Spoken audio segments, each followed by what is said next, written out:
ಇವತ್ತು ತುಂಬಾ ಸುಲಭವಾಗಿ ಹೊರಗಡೆ ಕ್ರಿಸ್ಪಿಯಾಗಿ ಒಳಗಡೆ ಸಾಫ್ಟ್ ಮತ್ತು ಟೇಸ್ಟಿಯಾಗಿರುವ ಸೂಪರ್ ಟೇಸ್ಟಿ ಬ್ರೆಡ್ ರೋಲ್ನ ಮಾಡ್ತಾ ಇದ್ದೀನಿ.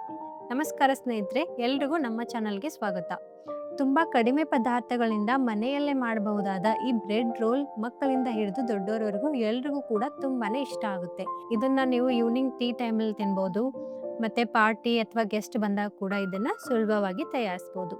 ಹಾಗಾದ್ರೆ ತಡ ಯಾಕೆ, ಬ್ರೆಡ್ ರೋಲ್ ಹೇಗೆ ಮಾಡೋದು ಅಂತ ನೋಡ್ಕೊಂಡು ಬರೋಣ ಬನ್ನಿ. ಬ್ರೆಡ್ ರೋಲ್ ಮಾಡೋಕೆ ಬೇಕಾಗುವ ಪದಾರ್ಥಗಳು: 4 ಬ್ರೆಡ್ನ ತಗೊಂಡಿದ್ದೀನಿ, ಮತ್ತೆ ಕುದಿಸಿರುವ ಒಂದು ಆಲೂಗಡ್ಡೆ, 1 ಸ್ಪೂನ್ ಗರಂ ಮಸಾಲ, 3ರಿಂದ 4 ಕಟ್ ಮಾಡಿರುವ ಹಸಿಮೆಣಸಿನಕಾಯಿ, ಸ್ವಲ್ಪ ಕೊತ್ತಂಬರಿ, ಅರ್ಧ ಸ್ಪೂನ್ ಆಗುವಷ್ಟು ಅರಿಶಿನ, 1 ಗಡ್ಡೆ ಈರುಳ್ಳಿನ ಕಟ್ ಮಾಡ್ಕೊಂಡಿದ್ದೀನಿ. ಇವಾಗ ನಾವು ಬ್ರೆಡ್ ಸೈಡಲ್ಲಿ ಇರೋದನ್ನ ಕಟ್ ಮಾಡ್ಕೋಬೇಕಾಗುತ್ತೆ. ಈ ರೀತಿಯಾಗಿ 4 ಕಡೆಯಿಂದ ಕಟ್ ಮಾಡ್ಕೊಳ್ಬೇಕು.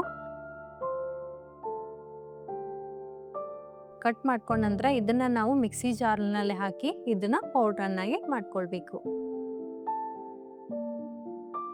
ಈ ರೀತಿಯಾಗಿ ಮಾಡ್ಕೋಬೇಕು. ಇದಾದ್ಮೇಲೆ ಒಂದು ಬೌಲಲ್ಲಿ ನಾವು ಎಲ್ಲಾ ಬ್ರೆಡ್ಗಳನ್ನ ಈ ರೀತಿಯಾಗಿ ಪುಡಿ ಮಾಡ್ಕೋಬೇಕು ಕೈಯಿಂದ. ಮಿಕ್ಸಿಯಲ್ಲೂ ಕೂಡ ಹಾಕ್ಬೋದು, ಆದ್ರೆ ಕೈಯಿಂದ ಮಾಡಿದ್ರೆ ತುಂಬಾನೇ ಚೆನ್ನಾಗಿ ಬರುತ್ತೆ. ಮಿಕ್ಸಿಯಲ್ಲಿ ತುಂಬಾ ಪೌಡರ್ ಆಗಿಬಿಡುತ್ತೆ, ಅದಕ್ಕೋಸ್ಕರ ಕೈಯಿಂದ ಮಾಡ್ಕೊಂಡ್ರೆ ಸ್ವಲ್ಪ ಚೆನ್ನಾಗಿ ಬರುತ್ತೆ ಇದು.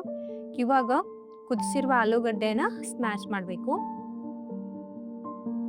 ಈ ರೀತಿಯಾಗಿ ಆಲೂಗಡ್ಡೆನ ರೆಡಿ ಮಾಡ್ಕೊಂಡಾದ್ಮೇಲೆ ಇವಾಗ ನಾವು ಈ ಬ್ರೆಡ್ ಅಲ್ಲಿ ಆಲೂಗಡ್ಡೆನ ಹಾಕೊಳ್ತಾ ಇದ್ದೀನಿ. ಮತ್ತೆ ಈರುಳ್ಳಿ, ಹಸಿಮೆಣಸಿನಕಾಯಿ, ಕೊತ್ತಂಬರಿ, ಅರಿಶಿನ, ಗರಂ ಮಸಾಲ, ರುಚಿಗೆ ತಕ್ಕಷ್ಟು ಉಪ್ಪನ್ನ ಹಾಕಿ ಇದನ್ನ ಸರಿಯಾಗಿ ಮಿಕ್ಸ್ ಮಾಡ್ಕೋಬೇಕು.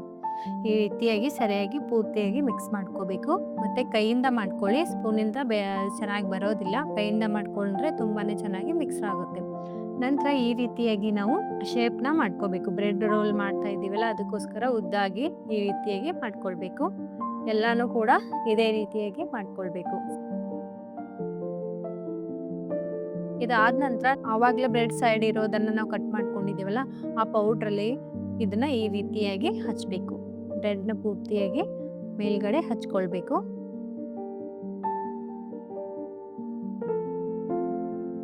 ಎಲ್ಲಾನು ಕೂಡ ಇದೇ ರೀತಿಯಾಗಿ ಹಚ್ಕೊಂಡಾಗಿದೆ.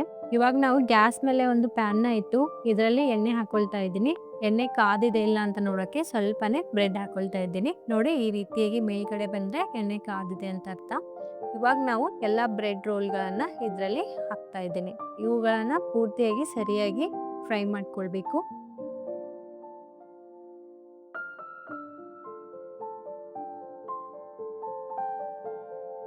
ಈ ರೀತಿಯಾಗಿ ಫ್ರೈ ಆದ್ಮೇಲೆ ಇದನ್ನ ತೆಗೆದ್ಬಿಡ್ಬೇಕು. ಎಲ್ರಿಗೂ ಇಷ್ಟವಾಗುವ, ತುಂಬಾ ಟೇಸ್ಟಿಯಾಗಿರುವ, ಕ್ರಿಸ್ಪಿಯಾಗಿರುವ, ಸಾಫ್ಟ್ ಆಗಿರುವ ಬ್ರೆಡ್ ರೋಲ್ ರೆಡಿಯಾಗಿದೆ. ಖಂಡಿತ ಈ ರೆಸಿಪಿ ನಿಮಗೆ ಇಷ್ಟ ಆಗಿದೆ ಅಂತ ಅನ್ಕೋತೀನಿ. ಇಷ್ಟ ಆಗಿದ್ರೆ ಖಂಡಿತ ನಮಗೆ ಕಮೆಂಟ್ ಮಾಡಿ ತಿಳಿಸಿ. ಮತ್ತೆ ನಿಮಗೆ ಯಾವ ರೀತಿಯ ರೆಸಿಪಿ ಬೇಕು ಅಂತಲೂ ಕೂಡ ನಮಗೆ ಕಮೆಂಟ್ ಮಾಡಿ ತಿಳಿಸಿ. ಹಾಗೆ ನಮ್ಮ ಚಾನಲನ್ನು ಸಬ್ಸ್ಕ್ರೈಬ್ ಮಾಡ್ಕೊಳ್ಳಿ. ಮತ್ತೆ ರುಚಿಯಾದ ಅಡುಗೆಯೊಂದಿಗೆ ಮತ್ತೆ ಭೇಟಿಯಾಗೋಣ. ನಮಸ್ಕಾರ.